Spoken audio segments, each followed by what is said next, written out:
Okay, so we're moving on to adding the latex adhesive to the back of your leaf. Um, so why latex adhesive? What is it? And why not PVC glue? Why don't we just throw some school glue on there and just hope for the best? Well, most punch needle rugs, first of all, I'll just explain this. When you make something of punch needle and it's wool and you haven't carved it down, um, you've got like a lot of loops that are packed together, and you kind of want to not actually glue the back of that kind of a rug, because then you can actually repair it if for some reason it gets a little bit worn over time. However, with this, we've carved it down, right? So we have just a series of little bits of fluff that are sticking up. And so we have to glue it. Otherwise, that's just going to pull up and out if anybody touches it or stands on it, or, just things like that. So the latex adhesive we sell is liquid latex, and it gets right into the cracks of your entire backing of your piece. It's also just a layer of rubber. So it smells a bit. It's ammonia and latex basically. And so it smells really terrible. It's not toxic though, and it's really really liquidy. And you're just going to spread it over the back of your piece, which I'll show you, and it just creates a layer of rubber on the back.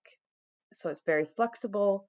So say if you had a big rug on the ground, it's going to have a nice flexible backing so that you just feel comfortable walking on it, that kind of thing. Also, it does not degrade your yarn over time, and it will not crack over time. PVC glue or school glue will crack, and then your rug will start falling apart. If it's a wool rug, it'll also start degrading the wool. So yeah, basically liquid latex is the way to go. There are latex compounds, which I don't really recommend. They just don't get into the cracks of the yarn. And I also find that that stuff tends to dry, um, not with that same consistent rubbery feel. It will crack as well. So definitely, if you can find liquid latex, use that. All right, here we go. So unfortunately, I didn't turn my camera on when I squirted the first bit of latex onto this. I'm just, I'm literally using like a piece of cardboard, and I'm just working this liquid into the yarn.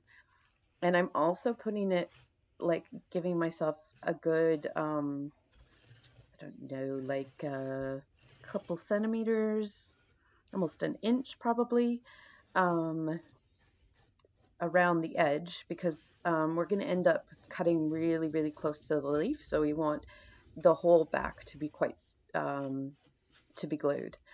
Yeah, so I'm just using the scraper to just get the latex into the cracks of the yarn to make sure everything is glued really, really, really tightly.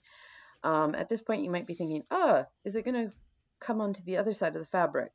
Luckily, we're using this really thick Zweigart monk's cloth, and you don't have to worry about it so much with this cloth, unless you like really soak it. Um, on some tufting cloths, you do have to worry about that a bit, but again, we're punch needling here, we're not tufting, so we don't have to worry about that at this point. Yeah, so just keep adding latex and moving it into the yarn and getting a really, really good coverage. Again, like this isn't toxic, so I'm not worrying about it getting on my hands. It smells a bit, so I've got the window open. And yeah, that's pretty much it. So I'll just show you. I'm just going to flip it over to show you the leaf. So we still got our leaf there. I added a tiny bit to the stem, which I'm going to carve down. You can see there. But your pattern will come full, so don't worry about that. You can see some of the latex has gotten onto the table. And because it's rubber, if you just move it around with your fingers and just keep rubbing, it actually just comes right off. It's like, it's literally rubber. So yeah, you can see it's not a big deal. It's, if it gets all over stuff, you don't have to worry about it. Just probably try and not get it on your clothes, because then it sort of soaks in. Yeah, so that's how to put latex on the back of your mini rug.